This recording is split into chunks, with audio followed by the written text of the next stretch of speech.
pero en sí está posicionada dentro del entorno que el anunciante quiere directamente para el modelo en sí. Okay, so we move on to the next stage in the journey, which is really around the motivation, as Anita shared. This is where people start to decide, well, actually now need to start looking at cars. They're a little bit more active in what they're looking for. They're a little bit more hungry, we found, for information, whether that's independent information or whether it's overtly commercial information. They're quite relaxed about that. At the moment they just want to gather more information. And we have a number of rich media executions which allow us to do this. I'm just going to show you one here called the film strip for Jaguar. And again, this runs on the home page, has 5 different panels to it. We'll see here the introduction one. The initial one is just a set of nice pictures of the car, really get the consumer interested. Got some clear pricing points here as well to hopefully draw them in. And then they can now start to look for a little bit more information, again making it very easy for the consumer to go through it. Look at a few more features. Here they've uploaded 3 different little video features, so again getting greater use of your existing assets that you generally already have. Again, you can start to play around with the colours, which colour do I think looks nice and so forth. You can see here, you've then got the call to action, test drive, brochure, go onto the manufacturer's website as well, and so forth. So again, nice way of actually getting their information, giving them the opportunity to get more detail, but also very much have that call to action and that opportunity to share their thoughts with their friends and family. Importante porque vemos un formato que en distintos niveles nos ofrece distintas variables de motivación. En sí es un formato que empieza por brand, pero puede profundizar entre esas necesidades. Y lo que nos permite además es que pensando en la campaña, futuro no solamente es el Brand Day, podemos trocearlo y de lo que mejor ha tenido interacción podemos hacer formatos más pequeños que pueden funcionar dentro de esa campaña táctica tras el lanzamiento. O sea, que pensad que estos formatos que a veces desarrollamos para la home, en el futuro pueden tener una versión segunda con ese mismo formato. En ese proceso nosotros os podemos ayudar. O sea, que cuando vemos estos formatos de brand que tienen un día de actividad, por favor, hablad con nosotros porque os podemos ayudar en ese proceso de optimización y en el análisis de esa pieza para llevarla a un uso secundario, ¿no? En esa optimización. And we also run many of these formats also across other platforms as well. So there's examples here on iPad, on the iPhone, and what we can do, because we're an editorial property with MSN, consumers access that editorial on whichever platform they have. So we can target, by Android users, by iPhone users. So if you have a particular app which you want to drive traffic to, we can target just those actual users on that platform as well. So we find they're accessing it browsing, or obviously via various MSN apps as well. Bueno, aquí queríamos realmente trasladaros además el concepto, ¿no? O sea, la campaña en sí tiene acceso desde multidispositivo y como habéis visto en la presentación, estos dispositivos afectan enormemente a la experiencia que tiene el consumidor y a la decisión de compra, ¿no? Y cada vez más, no solo eso, sino desde dónde acceden. Como dice James, no solamente es desde un dispositivo Windows Phone, sino otro tipo de tablets y otro tipo de accesos, ¿no? Estos dispositivos no tienen por qué ser de nuestras marcas, sino que también estamos accesibles en todo. Y desde ese punto de vista también cómo adaptáis vuestro contenido, vuestras webs, al acceso desde multidispositivo, ¿no? Esto es muy importante. And on this MSN site, we did a study in December on our MSN users in Spain, and 38% of them saying they're actively looking to purchase a vehicle within the next year currently. So kind of an active automotive buying community in Spain on MSN at the moment. Yeah, as we find, as people now start going in towards the evaluation stage, and as Anita shared, they're starting to hone their decisions down to sort of 3 to 5 manufacturers and brands. Again, they're trying to work out what exactly is it that I want from this car. I'm starting to get my short list, and now I'm starting to look at particular points within it.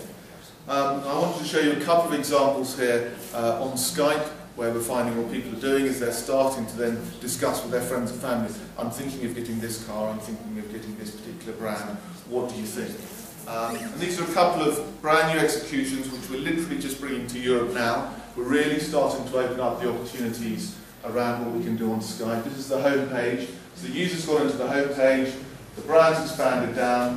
What we've allowed them to do here is again, further extend reach of some of the video collateral that the manufacturer has here. And again, you start to give them a little bit more information around specs. And what we're finding is that people then obviously, that may grasp their attention before they're about to call their family or friend. On average, Skype users have 8 people on it, so it's their close acquaintances, as it were. And then they will then start to go, oh, I've just seen this, what do you think, and so forth. To give you another example, that's the home page. We found on Skype, 50% of people when they use Skype use video, 50% use telephone. We've just developed a new execution for when people are on the phone, which what happens is that the ad unit only loads after the call is made, so it doesn't interact in any way with the actual phone call quality. And what happens, you've got this little carousel. So again, it's the classic MPU size, and as the person's on the phone to this person here, it clicks through. And what we find is that these ads have quite high levels of attention when we've been testing them, because generally when people are still on the phone, on their computer, as I was last night for my wife, you're still looking at the PC even though there's nothing to see.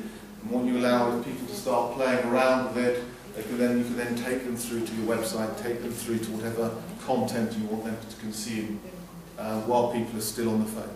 And again, this is units which we're literally just starting to bring to Europe now. We've been testing them, and now we're ready to probably go live with them.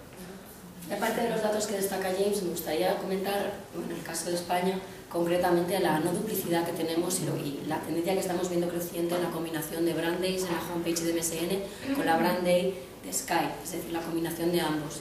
Estamos hablando de que no hay casi duplicidad, tenemos solamente un 30% entre ambos, con lo cual estamos extendiendo enormemente la audiencia entre un brand day y sobre todo la multiplicidad de acceso desde dispositivos, es decir, el estar en Skype en este caso y la tendencia mayor del uso de Skype desde los móviles y desde el PC, con lo cual ya estaríamos en 2 entornos directamente. And similarly, when we look at one of our other key platforms, which is Xbox and Xbox Live, what I want to show you here is what we've done is taken the TV commercial, but then added a layer of interactivity on it. And we've, as it were, added this little production piece, so we take that as a cost of doing business. But what it does, hopefully, is the consumer interacts with your ad on the larger screen in the house, which is generally, obviously, the TV screen. So here's the Xbox Live interface. The user's then got Xbox advertisement. Up comes a 30-second ad. Shannon is in the mood to catch the latest blockbuster. Absolutely. Every star captain. And now the user can decide vocally or by hand what they want to vote on. So it just adds that extra level of activity, interactivity. So she can find directions to another theater. Another reason you can always count on Corolla. You can see here the little Connect view of the user here. Corolla has available now. So as we then start to move into the next area around virtual test drives, what we're finding, and again as Anita said here, is how can we make, if people are coming into dealers later and they're coming less often, how can we help them experience the cars in a little bit more detail? How can they play around with them? How can they start to look at sort of almost virtual test drives? A little example I want to show you here is again on our Xbox platform. This is a campaign we did in Germany recently for Audi, where you'll start to see in a moment the user is interacting with this using our Connect platform. So they're just standing in front of the TV and they're waving their hand and they're deciding as they move their hand which elements of this campaign they want to interact with.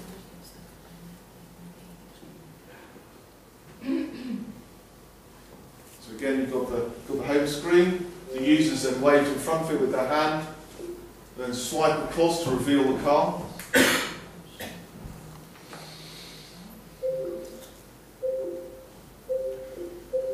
You've got a little bit of a nice car configurator there again. Play around with the colour, what type of wheels that you want.